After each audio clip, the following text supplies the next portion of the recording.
មាគ៌ាអំណាចនៃមេដឹកនាំអាស៊ានទាំង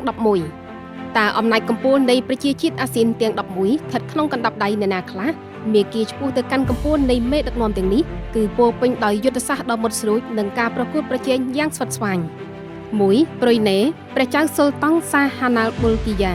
ព្រះចៅសុលតង់សាហាណាល់ប៊ុលគីយ៉ាបានឡើងគ្រងរាជ្យបន្ទាប់ពីការដាក់រាជ្យរបស់ព្រះបិតារបស់ព្រះអង្គគឺព្រះចៅសុលតង់អូម៉ាអាលីសៃហ្វូឌីនទី3ក្នុងនាមជាអាជ្ញាធរនីតិប្រតិបត្តិជាន់ខ្ពស់បំផុតព្រះចៅសុលតង់មានតួនាទីជាប្រមុខរដ្ឋនិងប្រមុខរដ្ឋាភិបាលដោយគ្រប់គ្រងផ្ទាល់លើការដឹកនាំប្រទេសដោយគ្មានការបោះឆ្នោតតាមបែបប្រជាធិបតេយ្យព្រះអង្គបានគ្រងរាជ្យជាព្រះចៅសុលតង់តាំងពីខែតុលាឆ្នាំ1967រយៈពេលជាង58ឆ្នាំដែលធ្វើឲ្យព្រះអង្គក្លាយជាព្រះមហាក្សត្រដែលគ្រងរាជ្យបានយូរជាងគេបំផុតនៅលើពិភពលោកនាពេលបច្ចុប្បន្ន 2. កម្ពុជាសម្ដេចមហាបវរធិបតីហ៊ុនម៉ាណែតនាយករដ្ឋមន្ត្រីកម្ពុជាសម្ដេចធិបតីហ៊ុនម៉ាណែតត្រូវបានរដ្ឋសភាបោះឆ្នោតឲ្យក្លាយជានាយករដ្ឋមន្ត្រីនៅខែសីហាឆ្នាំ2023ដោយកាន់អំណាចរយៈពេលជិត3ឆ្នាំបន្ទាប់ពីសម្ដេចតេជោហ៊ុនសែនបានលាលែងពីតំណែងនេះក្រោយការកាន់អំណាចអស់រយៈពេលជិត4ទសវត្សរ៍ 3. ឥណ្ឌូនេស៊ីប្រធានាធិបតីប្រាបូវ៉ូស៊ូប៊ីយ៉ាន់តូក្នុងនាមជាមេបញ្ជាការកងកម្លាំងពិសេសនិងជាអតីតរដ្ឋមន្ត្រីការពារជាតិលោកប្រាបូវ៉ូទទួលបានជ័យជំនះនៅក្នុងការបោះឆ្នោតប្រធានាធិបតីខែកុម្ភៈឆ្នាំ2024លោកបានស្បត់ចូលកាន់តំណែងជាផ្លូវការនៅខែតុលាឆ្នាំ2024ដោយកាន់អំណាចបានប្រហែល1ឆ្នាំ8ខែ 4. ឡាវប្រធានាធិបតីនិងអគ្គលេខាធិការបកថងលុនស៊ីសូលីតលោកថងលុនស៊ីសូលីតត្រូវបានជ្រើសតាំងដោយសន្និបាតគណៈបកប្រជាជនបដិវត្តន៍ឡាវឆ្លងកាត់ការកសាងស្នាដៃជាច្រើនឆ្នាំក្នុងរដ្ឋាភិបាលស្របតាមរចនាសម្ព័ន្ធអំណាចឯកបកលោកបានកាន់អំណាចតាំងពីខែមករាឆ្នាំ2021ដោយមានរយៈពេលប្រមាណ5ឆ្នាំ 5. ម៉ាឡេស៊ីនាយករដ្ឋមន្ត្រីអាន់វ៉ាអ៊ីប្រាហ៊ីមបន្ទាប់ពីចំណាយពេលជាច្រើនទសវត្សរ៍ក្នុងនាមជាមេដឹកនាំគណៈបកប្រឆាំងលោកអាន់វ៉ាទទួលបានអាសនៈច្រើនជាងគេក្នុងការបោះឆ្នោតសកលខែវិច្ឆិកាឆ្នាំ2022លោកអាន់វ៉ាបានកាន់អំណាចជានាយករដ្ឋមន្ត្រីបានរយៈពេល3ឆ្នាំកន្លះគិតមកដល់ពេលបច្ចុប្បន្ន 6. មីយ៉ាន់ម៉ាប្រធានាធិបតីមីនអងឡាំងឧត្តមសេនីយ៍ឯកមីនអងឡាំងបានឡើងកាន់អំណាចតាមរយៈរដ្ឋប្រហារយោធាដឹកនាំដោយប្រទេសតាមរបបយោធារដ្ឋប្រហារនេះបានធ្វើឲ្យប្រទេសធ្លាក់ចូលក្នុងសង្គ្រាមស៊ីវិលហិង្សា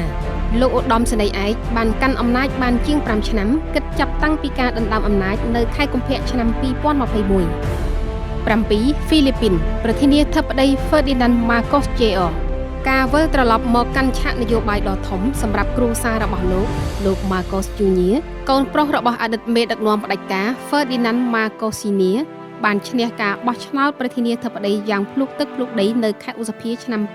2022លោកបានចូលកាន់តំណែងនៅខែមិថុនាឆ្នាំ2022រយៈពេលកាន់អំណាច4ឆ្នាំ 8. សង្ហបុរីនាយករដ្ឋមន្ត្រី Lauren Wong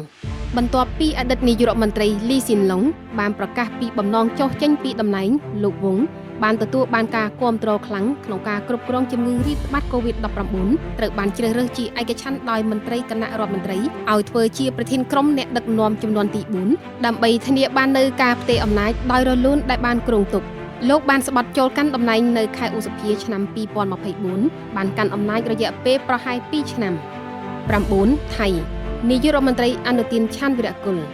នយោបាយថៃទទួលរងឥទ្ធិពលយ៉ាងខ្លាំងពីការរៀបចំសម្ព័ន្ធភាពដ៏ស្មុគស្មាញការត្រួតពិនិត្យពីយោធានិងការយល់ព្រមពីព្រះមហាក្សត្របន្ទាប់ពីអាណត្តិដ៏ច្របូកច្របល់របស់គណៈបកភឿថៃលោកអនុទានឆាន់វីរៈគុលបានរៀបចំយុទ្ធសាស្ត្រក្នុងសភាដោយជោគជ័យដើម្បីទទួលបានតំណែងជានាយករដ្ឋមន្ត្រីនៅចុងឆ្នាំ2025ដោយមានការគាំទ្រពីផ្លុកសម្ព័ន្ធភាពដែលទើបបង្កើតថ្មីលោកបានចូលកាន់តំណែងជានាយករដ្ឋមន្ត្រីនៅខែកញ្ញាឆ្នាំ2025រយៈពេលកាន់អំណាចប្រហែល9ខែ 10. ទីមាត់ខាងកើតនាយករដ្ឋមន្ត្រីសាណាណាគូស្មៅលោកគូស្មៅគឺជាអតីតមេបញ្ជាការកងទ័ពព្រៃវីរៈបរិះទីមទីឯករាជ្យនិងជាប្រធានាធិបតីដំបូងគេរបស់ប្រទេសទីមាត់ខាងកើតលោកបានឈ្នះការបោះឆ្នោតសភាខែឧសភាឆ្នាំ2023បន្ទាប់មកលោកបានបង្កើតរដ្ឋាភិបាលចម្រុះមួយដើម្បីទទួលបានសម្លេងភាគច្រើនចាំបាច់ក្នុងការត្រឡប់មកធ្វើជានាយករដ្ឋមន្ត្រីវិញលោកបានចូលកាន់តំណែងនៅខែកក្កដាឆ្នាំ2023ទោះបីជាលោកធ្លាប់កាន់តំណែងជាប្រធានាធិបតី2002-2007និងជានាយករដ្ឋមន្ត្រី2007-2015រួចមកហើយក៏ដោយ 11. វៀតណាមប្រធានាធិបតីនិងអគ្គលេខាធិការបកតូលឹម លោកតូលឹមបានកាន់តំណែងកំពូលទន្ទឹមគ្នានេះធ្វើឲ្យលោកក្លាយជាមេដឹកនាំដែលមានឥទ្ធិពលបំផុតរបស់វៀតណាមក្នុងរយៈពេលជាច្រើនទសវត្សរ៍ចុងក្រោយនេះបន្ទាប់ពីការទទួលមរណភាពរបស់លោកវៀនភូជុងលោកបានកាន់អំណាចតាំងពីខែសីហាឆ្នាំ2024មានរយៈពេលប្រមាណ2ឆ្នាំ